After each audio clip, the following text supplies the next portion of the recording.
So, for the folks that pop in, catch the playback, let Facebook and YouTube and all of those things connect. Okay, there we go. I'm live everywhere.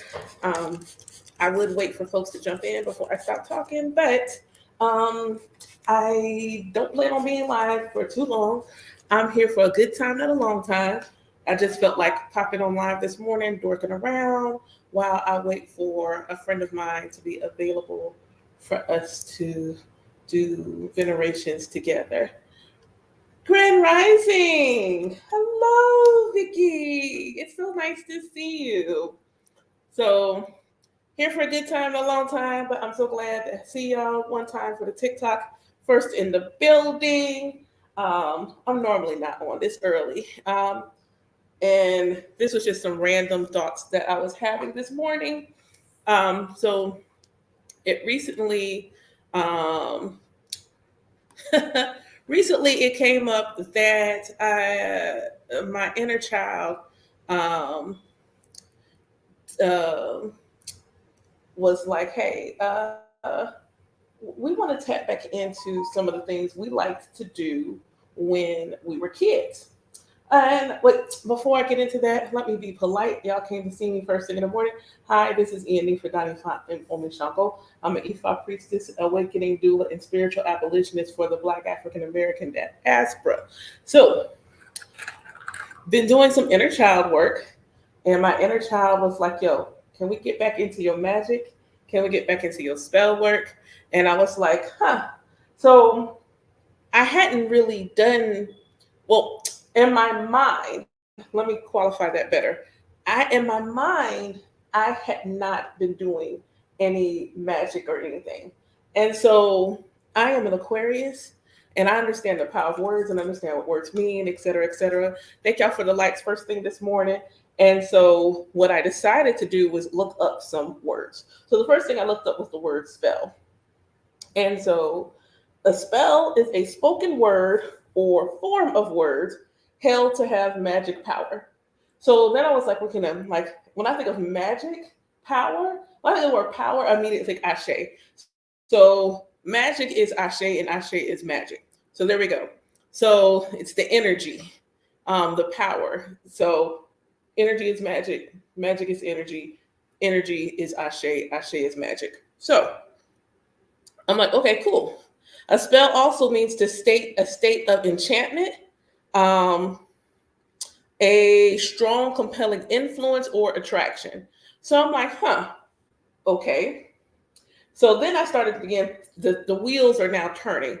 How is this different from anything else that I'm already doing, other than the mechanisms or means or tools that I'm using to do it? So I'm like, well, let's see what enchantment means. The spell is an enchantment. What does an enchantment mean exactly? It's a powerfully pleasing, appealing, or delightment, an incantation.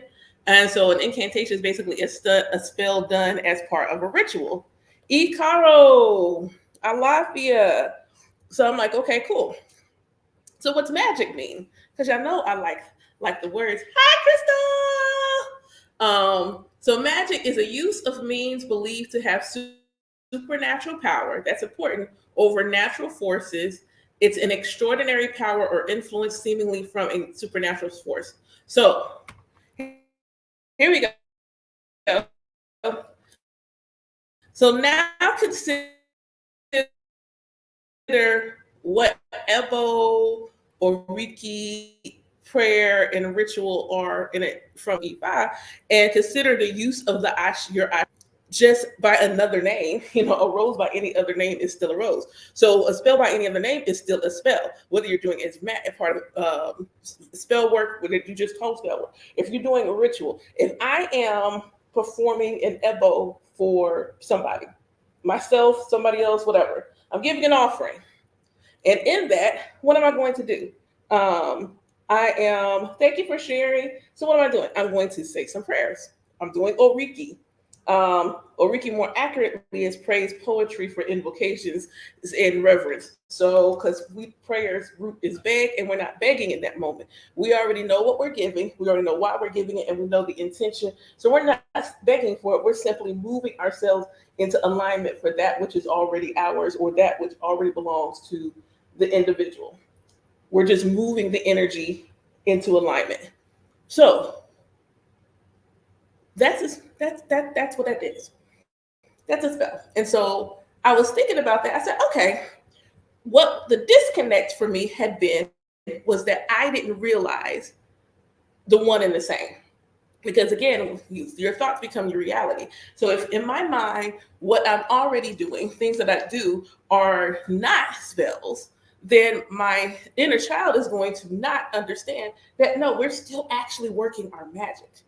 We're actually still working our magic. We just have new ways about which we can do this. So I thought that was really cool. It made me like, okay, not disconnected. We're still working magic. We're still moving the energy. This is something that we're still doing.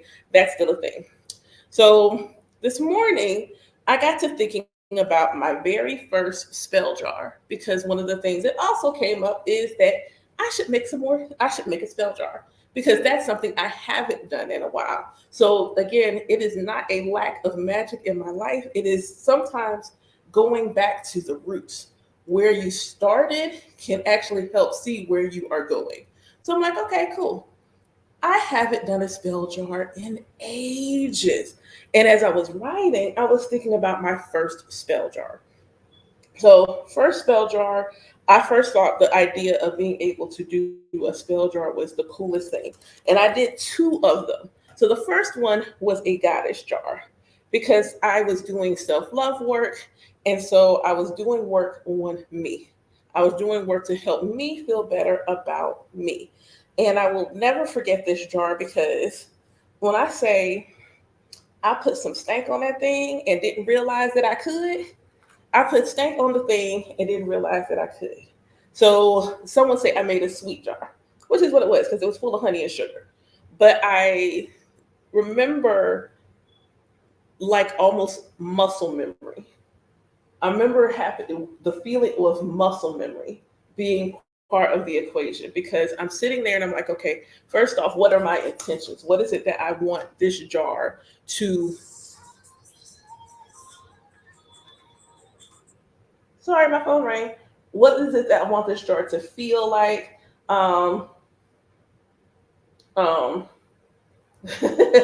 what do I want this jar to feel like? What is the intention of this jar? What's going on? How am I going to use it? So once I was fully aware, I'm like, okay, what are the things that I need to incorporate that align to those? A friend and I were having a conversation about whether intention is enough. And it was, intention is great if you're not using any tools. But if you are actively utilizing tools, this could be herbs, crystals, etc. If you're actively using those things, then intention alone is not enough. Why? Because if you're going to use the things in nature, if you're going to work within nature, you're going to need to work with nature. The things in nature, the herbs, the plants, the flowers, the trees, the roots, the stems, whatever it is that you're using, the crystals, they all have a consciousness. From an EFI perspective, from most indigenous practice perspective, everything in creation has a consciousness. Everything has a consciousness. So if all of these items have a consciousness, you know what they also have? A destiny. If all of these things have a consciousness, they all have a destiny. They all have a purpose. And so being able to work again with that wisdom, they all have a destiny and a purpose. That means how you work with them should be in alignment to their destiny, their energy, their ashe, and their purpose. So yes, having ashe.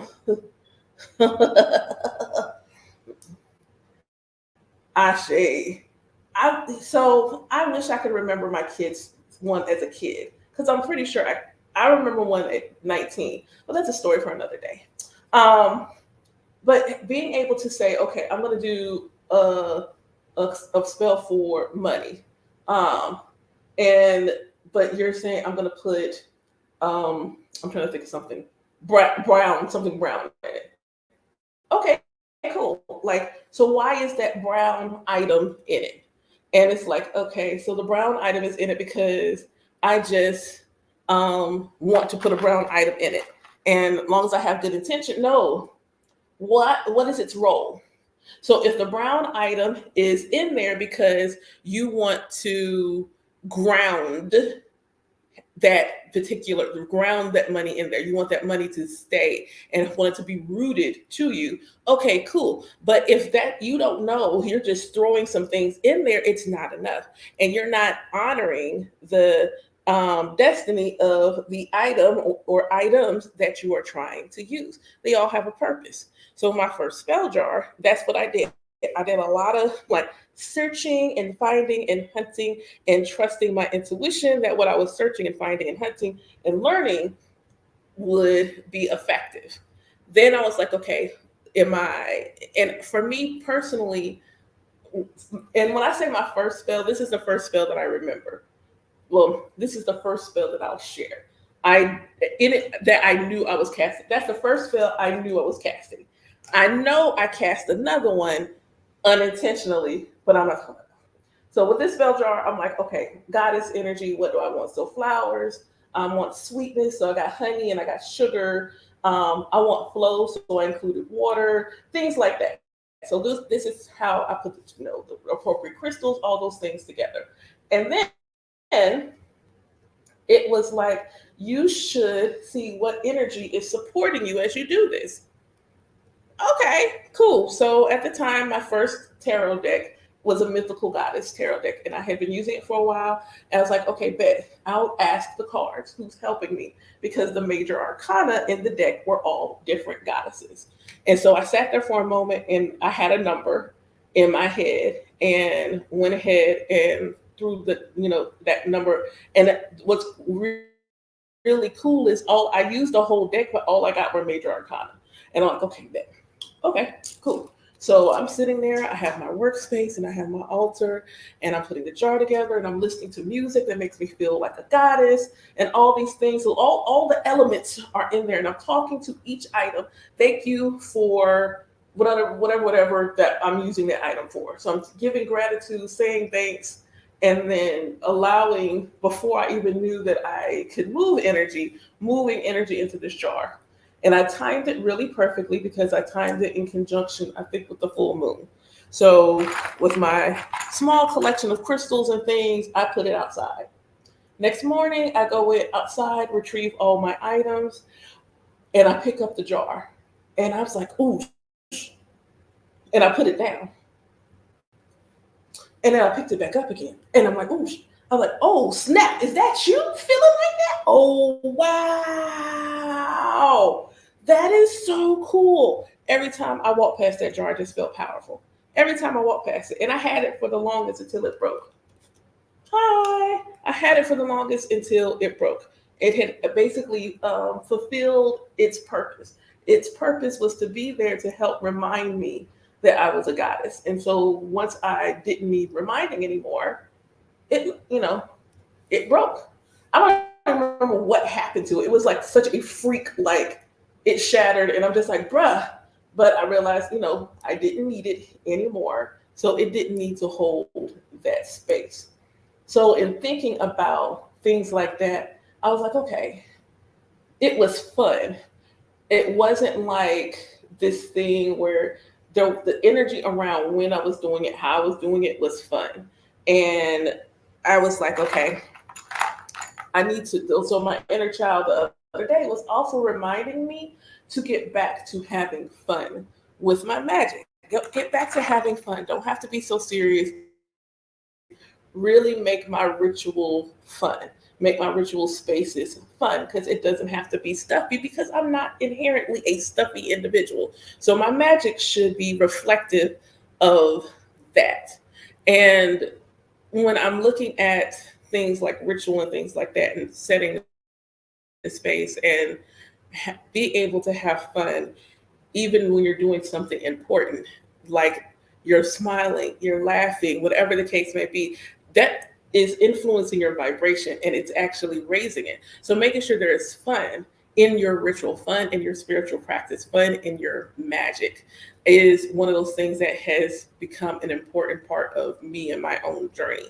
Um, when I think about now cultivating this practice that I have, and like, so what is my next spell jar going to be? And I was thinking about springtime, and then I was thinking about how can I incorporate the things that I have learned now, things I've learned via IFA into this. And ooh wee, I can't wait to put this jar together. I sincerely cannot wait. Mm, I want to answer this question thoughtfully. So, for the folks on YouTube and Facebook, TikTok asked me, have I been practicing magic since I was a child? And I will say, not consciously, but probably unconsciously. Most definitely unconsciously. So, I'll tell you the first spell that I know I cast unconsciously. And so I'll do this in the very shortest, cleanest way that I could possibly do it. So I inadvertently basically told somebody that they would never find anybody else like me while doing something when I was 19 years old. So 19 years old, I'm mad, and I told someone that they would never, ever, ever, ever find another me. It's impossible. That whoever they met next, um, um, like never would find someone. And so I was mad, um, and I was, my feelings were hurt at the time, and it was just one of those things. You say it when you're angry, you're frustrated, and you don't really realize it. It wasn't until 20 plus years later, 20 plus years later, speaking to this individual, and the conversation and such felt like certain feelings had been still present for 20 years. I was confused. And then you go in your conscious awakening journey, and it's like, oh, oh, no. Oh, no, no, no, no, no, no. So I did reverse it, but I didn't consciously know that it was like, even though it was unconscious, there was enough chutzpah and other things happening around what I said to cause it to manifest. So being mindful of things like that. So I'm also, now that I'm aware, very conscious about what I say, how I say it, the emotions that are with me when I say it, because I don't want to do anything that would inadvertently harm anybody. I don't want to, that's not who I am. So I'm always really mindful. Even when I'm angry, then I really go quiet. Like, no one's ever actually seen me angry, because I don't allow it to be something that manifests openly like that, because I already know if I let it come forward, I'm going to say something, and it's not going to be good. It's not going to be a nice thing for me to say. And in the course of me not saying that nice thing, I don't want to cause a not nice thing to manifest. So, and it's one of those things that those that know better do better. So when you don't know, you can inadvertently do some things. But when you know that, like when like the universe knows, like, they know, Shay, well, hopefully you have an elder that you're working with to help support you with your clairvoyance, so that way you're not out here, it's happening, but you don't know what to do. And the gift is using you as opposed to you being able to use the gift. Because there is a difference. If you haven't had someone to help support you in actually, honestly learning how to deal with your clairvoyance, your clairaudience, or any of your other spiritual gifts, and it's just happening, and you feel like you lack control, you need an elder. I don't care what tradition it is, what they do, long as they're aligned to you and your highest good and destiny, and they're aligned to your energy, you need an elder, because that's what they're there for.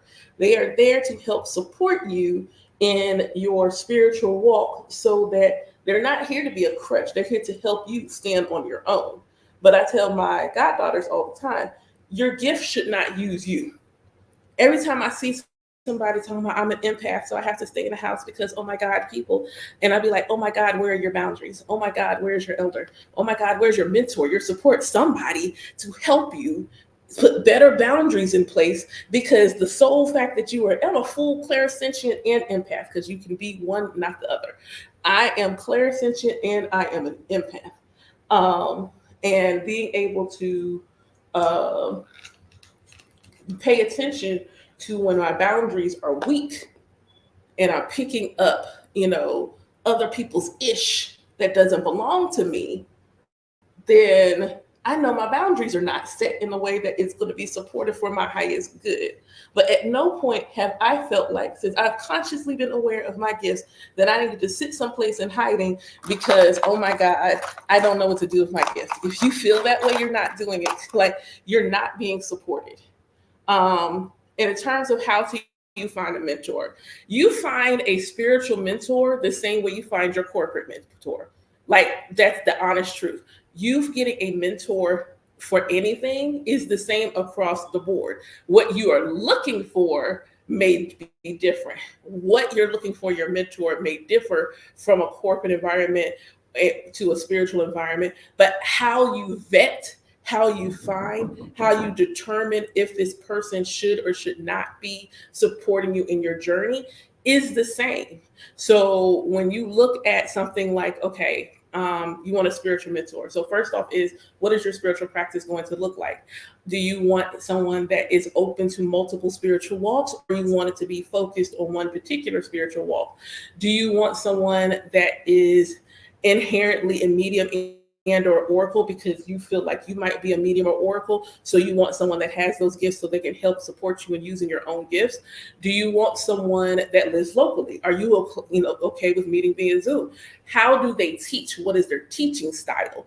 Are you able to sit in front of them and learn? So, blessings for social media, because social media is a tool.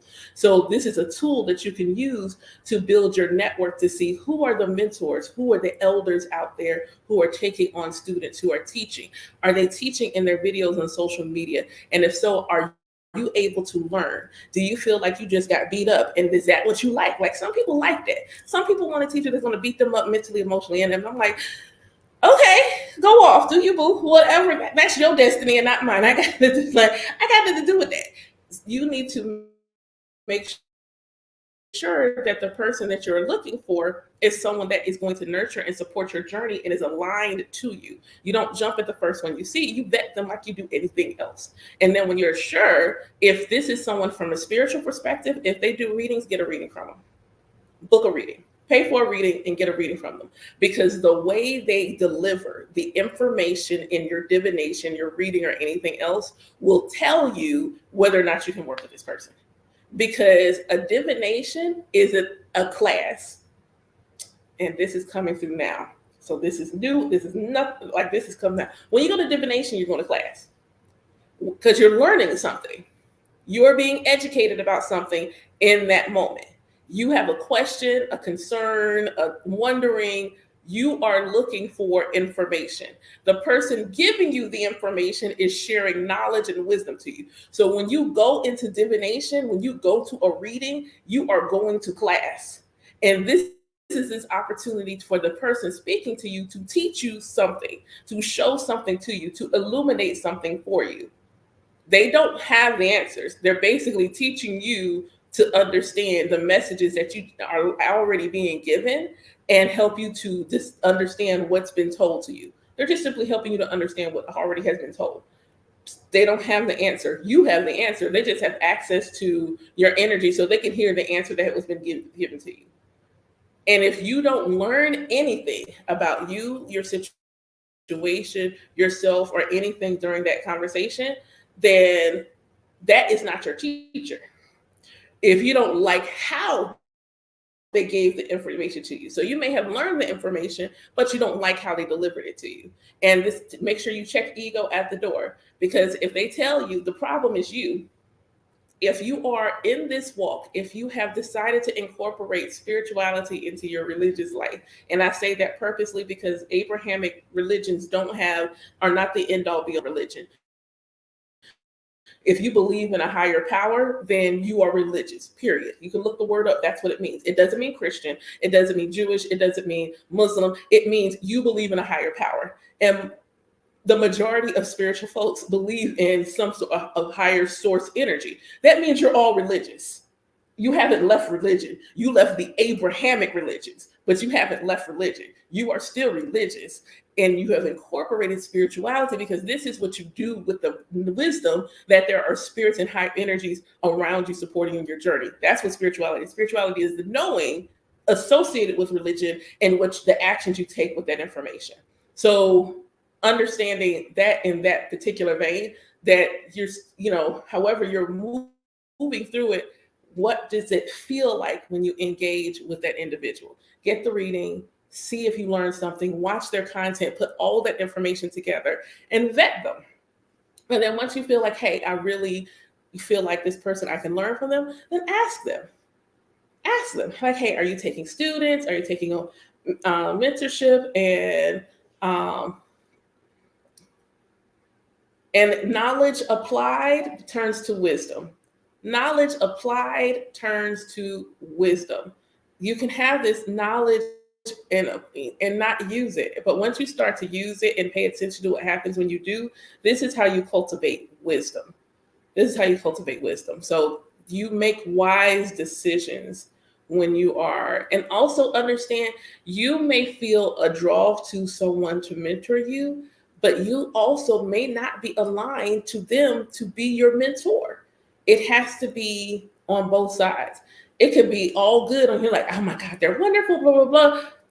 They still need to make sure from their side that you're aligned to them. And it may be nothing wrong with you, but there may be an even better elder to help guide you on your journey. Or if they have a community, how would you align with the community and things like that? So hopefully that helps you. You vet them. Don't. I was early in my journey. Yes, I am. I haven't posted it yet, but yes, I'm still taking them. I had to, E5 reminded me the other day, I can't be Captain Saver. As much as that, like, may want to, I can't. I cannot. And that's okay.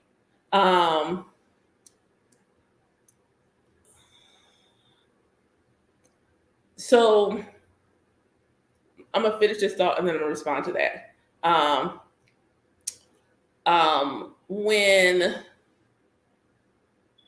you realize you can't save everyone, then you are intentional about who, as a mentor, who you allow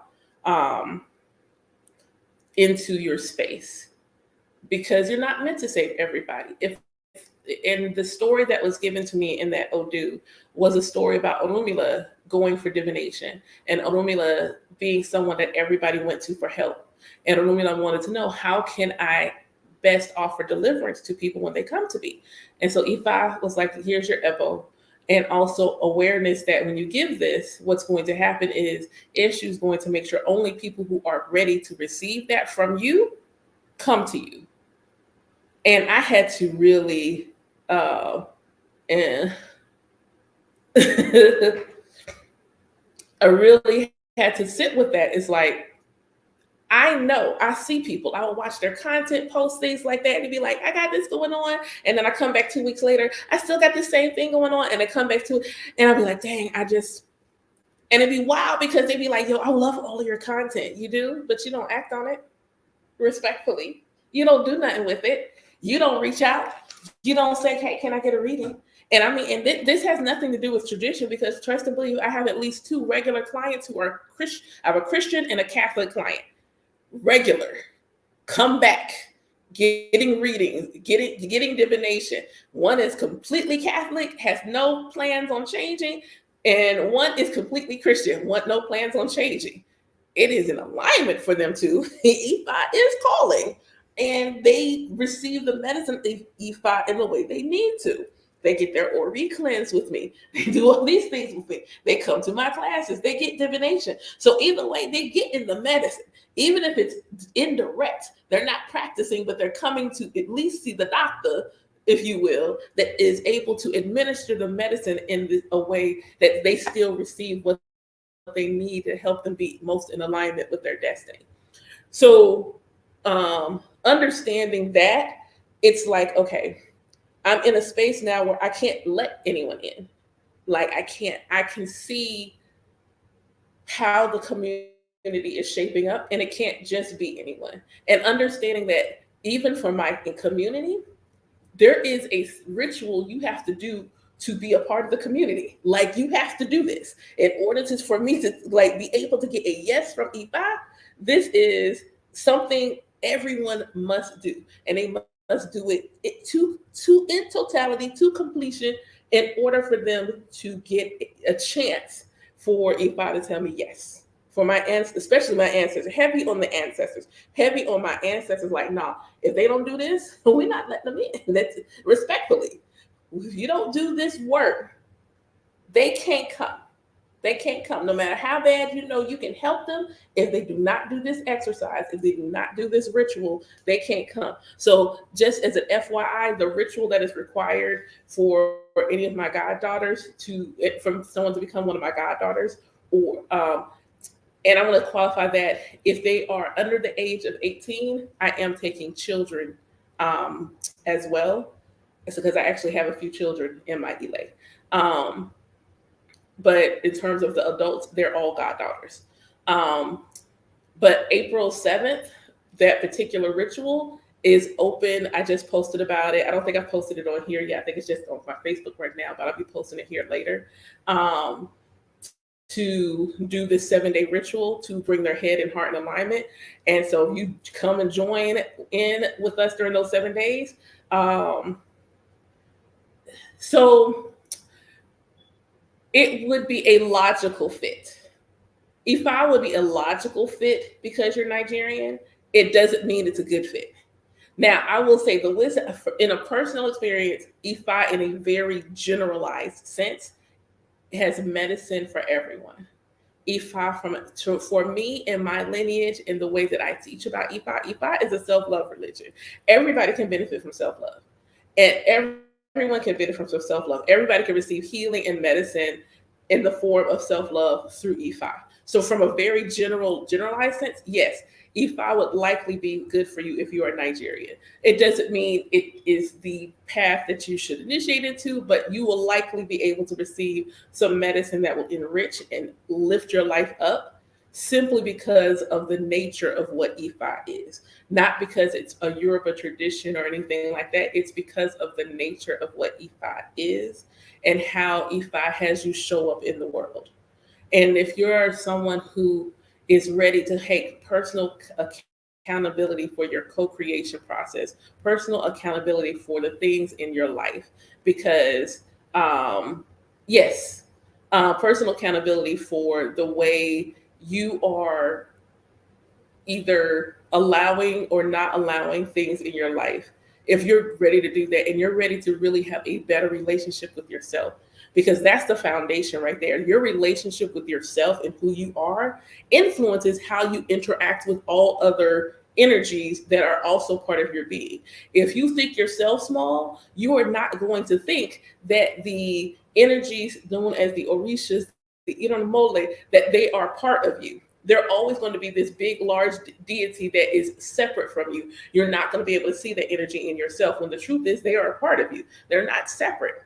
So doing self-love work, especially for someone like coming to me, is like a Modupoyo daughter is required. Doing the work to allow yourself to be yourself, because that is how you walk in your Iwa Pele. It's doing the work to be yourself so that you are most aligned to your favorite destiny. That is what allows you to truly embrace the principles of Ifa, truly live out in Isheshe. And if you're not ready to do that, if you're still feeling like something has to be bigger than you, it's not going to make sense, especially not from an Isheshe perspective, because it's like Olodomare Ori. Your Ori is you. And that's going to be one of those things that's like, what do you mean? It's the most high than me? How is this hierarchy? Shouldn't there be some deities? No, it's the most high than you. It's the most high than you. And then when it's like you then realize that the creator of all existence is simply having multiple human, animal, plant, etc. experiences, meaning that the most high is having an experience as you. Honoring you is you honoring your creator. Honoring you is you honoring the source. So you start your day before you give thanks to anyone. You give thanks to Olodumare and your Ori. That that's Olodumare and your Ori. Then your ancestors, then your Egbe, your mama, your daddy, your kids, your elders, then Orisha. Like that. It is a self love religion. That is the foundation, and everything else is built upon that. Everything else is built upon that. And like for me as an elder, my goddaughters may not feel like it, but I ask a lot of them. I ask them to be themselves. The highest thing that I can ask them is to be themselves. Last night, so in Lukumi, because I don't practice Lukumi, so in Lukumi, Santeria, they have what's called misas. And I love the concept. And the idea that um, I wanted to do something because for my particular lineage, I could see them. These are mediums and oracles coming to me. This is like mediums and oracles coming to me, whether they even realize it or not. These are mediums and oracles coming to me. And they needed safe space to feel confident in their mediumship. So I decided to start hosting a monthly session with them in order to do that. So last night was our first one. To watch them simply let go and show out. Just show out. Because I told them, like, set your space the way you want to. Whatever energies that you feel are going to be supportive to you, call those energies in. I did not make it EFOP specific. Like, I need you to be in your bag tonight. Whatever tools you want to use. You want to throw cards, shells, with bones, whatever it is. Have your things, do your thing, and show out.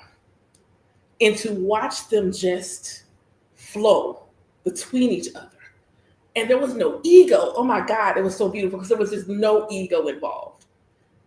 There was no ego involved. I told them, you need to believe that what you got is the answer. What you have to, that's it. What I'm asking you to do tonight is trust your intuition, trust in your Ori, trust in your gift, stand in your Ashe, and believe in yourself. Like full and like Arthur. When I say, hey, it's a wonderful kind of day. And it was fun. Oh my gosh, we had so much fun. Everybody was like, the messages were flowing. And uh, yes, it was so like, because, I did the things, called in to make sure that the energies were present, to make sure we were protective and set the space. And then I also said, I'm stepping back. Then I said, I'm stepping back. It is not my intention, even though I did channel a little bit, but I set an intention. I don't want to be the medium tonight. I am the anchor. I am your cheerleader tonight. Y'all are the mediums tonight. Go off. And it was just like so beautiful, so many aligned messages. And I wanted them to see. You gotta and real talk. That's like, it's a simple message. Yes, yes, yes, yes. And it was so beautiful. Like, so in all honesty, if we didn't have lives, if we didn't have lives to live and things to do outside of spending all day with me or all night with me, we probably could have gone another hour. If we didn't have lives to live, things to do, I wanted to eat, we probably easily could have gone another hour because we were having fun. Like, it didn't feel like work.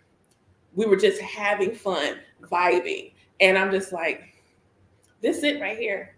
This is it. This is it.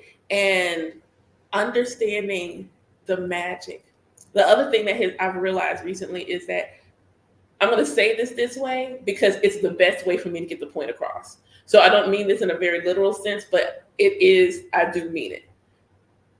When you do EFI correctly, when you practice EFI correctly, regardless of your race or ethnicity, EFI will not pull you away from your non-African ancestors.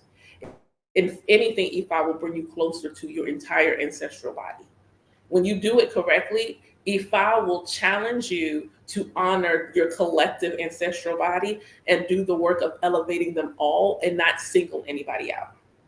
Well, I'm only going to do this one. No, EFI will ask you to honor your ancestors, period, and will help support you in doing whatever needs to be done to build a healthy, safe relationship with your ego that transcends race. Because once they've transcended, they're not in their human vessel anymore. They're not in their human vessel anymore. So whatever they were as a human, they're not that anymore. And you holding on to that memory doesn't elevate them. You holding on to that memory does not elevate them. So you being able to honor where they are and recognize what needs to happen. And that was work where I was like, this. And when I sat with, and shouts out to Dorothy's house because she threw some questions out. And I was like, this is such a cool exercise. And I asked my ancestors who's working with me, who's not working with me.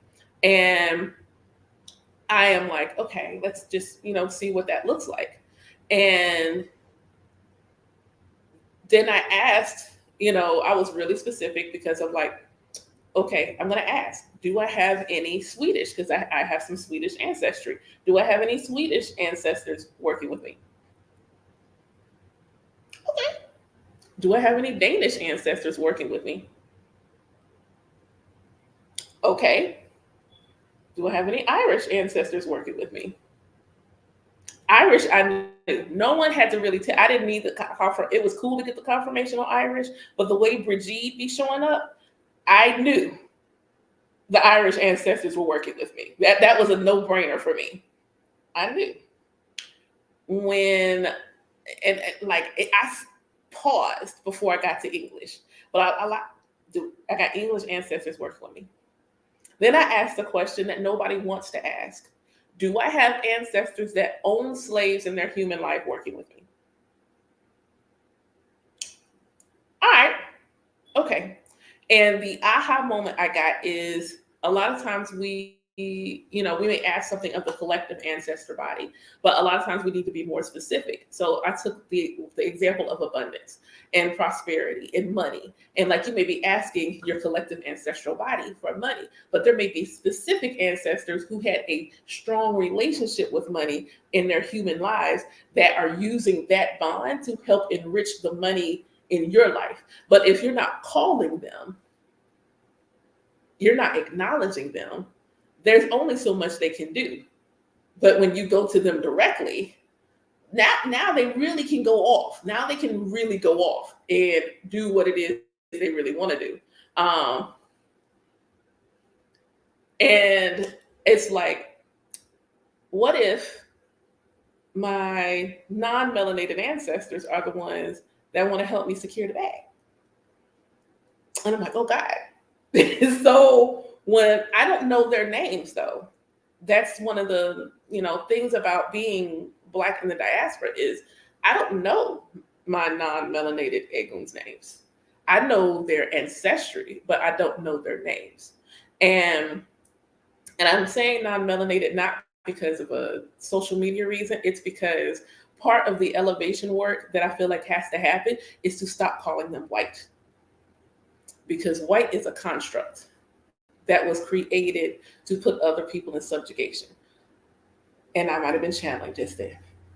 And so calling them by their lineages, calling them by their tribes that they would recognize, calling them Danish, calling them Irish, calling them Swedish, calling them that, even if I don't know their actual names, is what would actually more aptly resonate with them than calling them that other thing, because they are not that thing.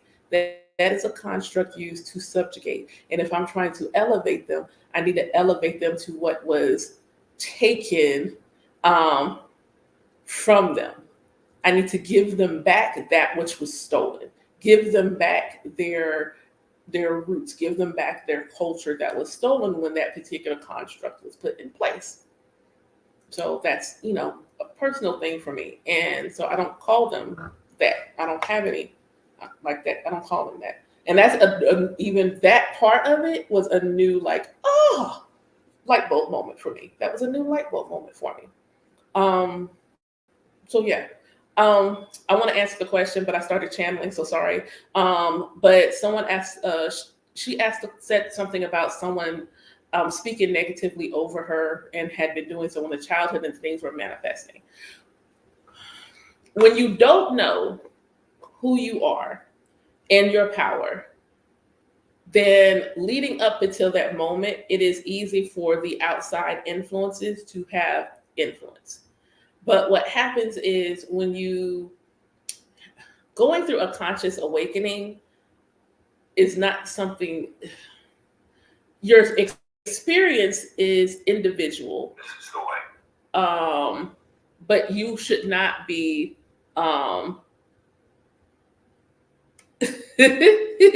you should not be alone. When the moment I started throwing cards, you need an elder, you need an elder, you need an elder. And so my first elder was someone who helped me walk in my gift. That's what they're there for. And so having someone help you walk in your gift, teach you how, just on a basic sense, how do you stand in your own ashe? What does your own energy feel like? How do you make sure that you are protected? How do you make sure you have supportive energy? And how do you make sure that you are unf-wittable, respectfully? How do you do that? And that's what you need, like in the beginning, to have happen and then help you to also sift through all the information that you might be getting. Because when you first begin your conscious awakening journey, there is so much information out there, and you have to have a certain level of discernment, not for what's true and what's not, is what is for you and what is not. What ways of speaking about God, source, the universe, the ancestors, what ways are they spoken about that resonates with you and what's not? And you'll know because you will have an emotional, visceral, physical reaction when you hear certain things. You'll be like, oh, snap, when that resonates, and you go, when it doesn't. Don't knock the like make a note of it and pay attention. Is this shadow, or is this, no, this ain't my teacher. This ain't the way that I'm going to come to my own spiritual and religious self. So being able to do that, because it's a variety of teachers, elders, and traditions, because we can't do it alone. Like the people everybody has a purpose. But it is true, there are only certain people who are meant to be the teachers. There's only certain people that are meant to guide people's spirits and guide people on their soul journey. There's only certain people, it takes a certain temperament to be able to do that. It's not about the title. The title is about, are you meant to do that work in support of somebody else? And those people cannot do it all by themselves. We are not meant to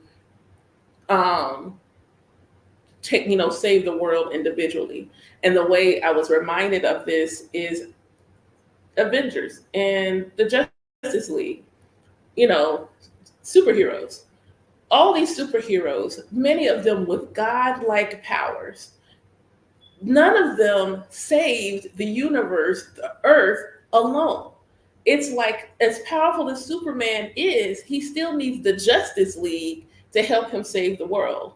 As powerful as the Hulk is, he still needs the Avengers to help him save the world. So it's not supposed to be done alone. There's a reason why. There's billions of people who learn, take in, and receive information in a multitude of ways. That means there needs to be a multitude of teachers to support the multitude of students that come through.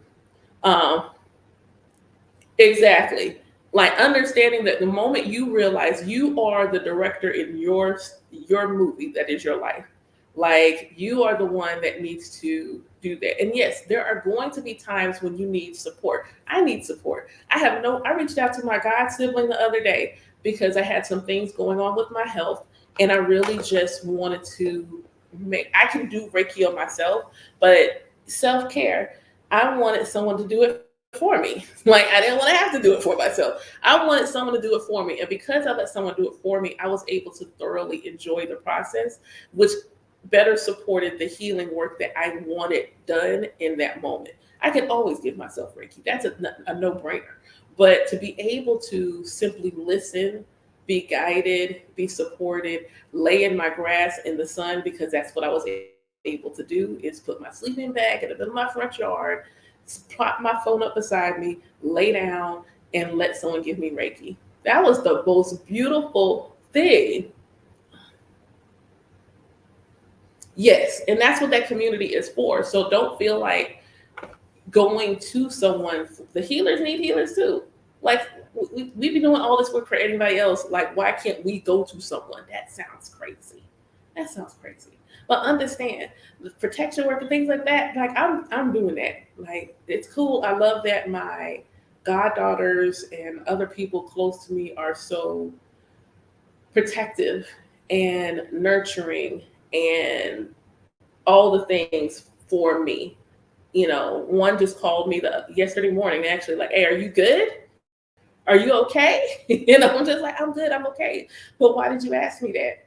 And they're like, "Yo, I kind of thought you was in the astral away." And I was like, "Oh, I'm always away." Like, if I'm asleep, chances are I'm not in this realm. Chances are I have traveled someplace else doing something else. And then when I wake up, I come back. But I realized in the moment when I finally reached out, I was having an interesting dream. And I was wondering if they picked that up, because sometimes my eye shade is a little loud and doesn't stay in my house. So for anybody that has picked up that something was going on with me, especially those of you who come to my lives often or get readings from me and things like that and pick stuff up, I'm sorry. I'm sorry. I wasn't trying to broadcast it. Truthfully, I really was not trying to broadcast it. I didn't want anybody to be worried or concerned. I was okay, but there were just some things I needed to address, because, and it wasn't someone doing something to me, it was that I wasn't doing what I needed to do to take care of my vessel. And there are things that my vessel itself wants to do. And if I don't do the basics that my vessel needs to take care of myself, um, I appreciate that. I appreciate the love, and I promise y'all, I'm doing better. I'm doing so much better. I'm really impressed with how I have been able to manage shifting my calendar, and it's just like, oh snap, I got time. I got time to do things. Hold on, let me respond to the text. Hold on. You ready? Okay. Okay, cool. Sorry, I had to respond to a text. But now it's really cool because I have about, I'm gonna say I have about 14 godchildren, and I have all of their meetings once a month, and they're all within the same week. The fact that I managed to effectively keep all my recurring appointments in 1 week, I was like, yo, okay, so now I have the entire rest of the month to give them other things. So that's what made me have space to do a circle for all the mediums to come together and stretch and use their gifts. On Thursdays, we do Oriki. So we have an Oriki class on Thursdays. I can teach a class at least one class once a month. So this month on this Saturday, I'll be teaching about embracing the feminine and how it helps you to honor your masculine. I wouldn't be able to do that if I was tired. This Sunday we have class. So normally I would be meeting with folks this week because this is the weekend we have class. And normally I would be in a meeting right now. It opened me up to where there's a high school in Texas, and I'm going to be teaching some young ladies in high school how to identify their personal core values, their personal mission, and their personal vision. I couldn't do that because I wouldn't have had the time or the energy to be able to do so. And now I can. this also opens me up to do more readings and do more divination. It wasn't that it, and it was beautiful because I told Spirit, I'm aligning to ease. That's that's that's what I want. I said, like, I want a work schedule that aligns me to ease. And yes, I actually, this is my second class at the school. A couple of weeks ago, I taught numerology to some young ladies. And actually, they were a group of seniors. So one of the seniors, that's get ready to graduate, she asked me to be her EA. So I thought that her, and she really, this is where I'm at spirit. And she's like, talk to her, and I did something for her, so that she could get the support spiritually that she needs. And I'm like, yo, like I had someone reach out to me, not about herself, but about her son. And it's like her son needs hand to be 5. And so she'll be coming to see me in May so he can get it done in person. And it was like, and so not counting my sons, I will officially have 2 actually very young people. Well, she's 18, but I'll still have 2 people under 18 that are now officially a part of my ELA. And I'm just like, could not have the time to do that. That would not be a thing if I had not opened. And the space was there. I wasn't managing my Ashe effectively. The Ashe to use was there. I wasn't managing it effectively. Now it's more effective in the way that I'm able to offer and give support and nurture to them. So I really love that. So I said I was dorking around on here until my friend was ready, until they're ready. So I'm gonna open up for like Ashe. Thank you. I'm really excited. So I'm gonna close this out with like some non-shameless plugging. First off, for those of you who looking at how you feel energetically. So this will be my last question, and then I'll close it out with just some updates. When you are using your Ashe effectively, you don't feel drained. You don't feel exhausted. You are working from a surplus, not from your cup. And my God children will tell you, like, you're not supposed to pull from your cup. You're supposed to pull from the overflow. You're supposed to pull from your surplus. And so you'll know when you're doing that because you will be exhausted if you're not. You're pulling from your cup. And I was exhausted. I was hiding the fact that I was overwhelmed. I was just hiding it. And so what I did was I sat with my schedule. And a good day to do that is on one of Obatala's veneration days. People don't talk about Obatala like cleanliness and organization. Cleanliness and organization. Sit with Obatala energy, and every Oshe Oni, every day for veneration for Obatala, I am sweeping the floor. I am looking at my calendar. It's just, I wake up and I can't even get to my prayers. I have to clean something first. It's like, hey, I'm going to clean. Can I just venerate you verbally first? So sitting on one of those days, pulling out your calendar, looking at what you're doing and how you're using your time and how can you use it more effectively, and also knowing what you want to do. What do you want to make space for?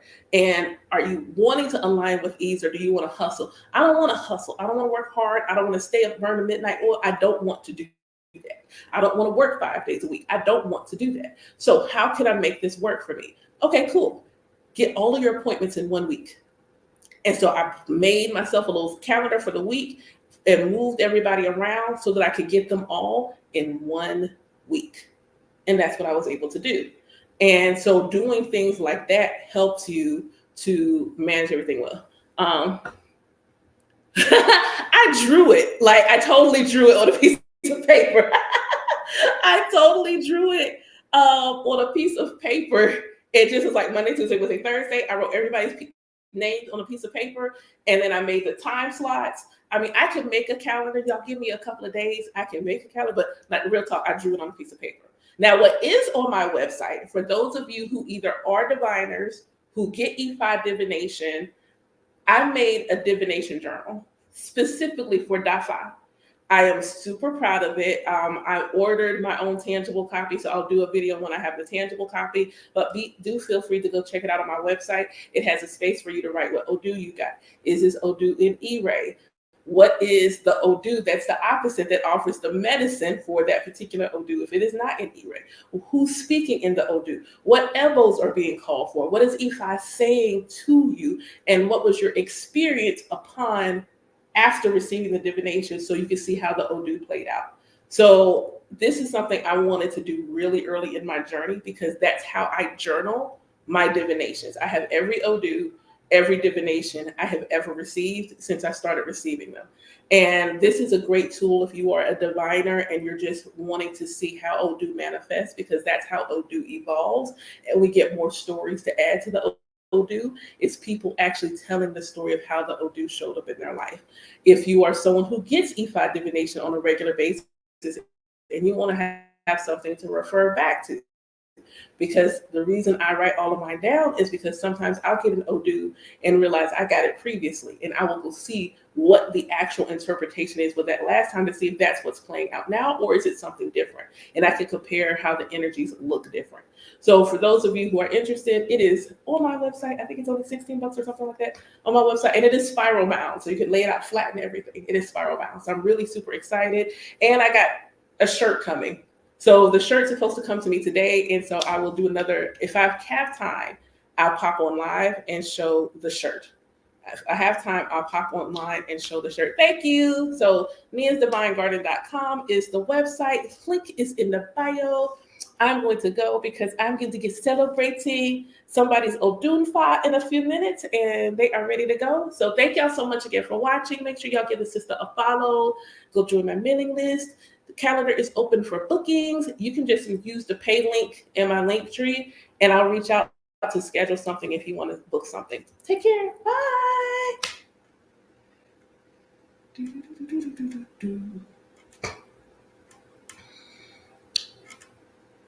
Thanks.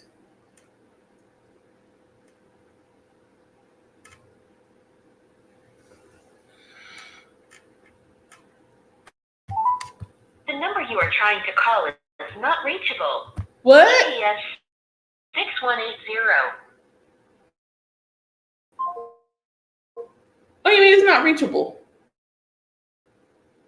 I'm gonna hit him on video just.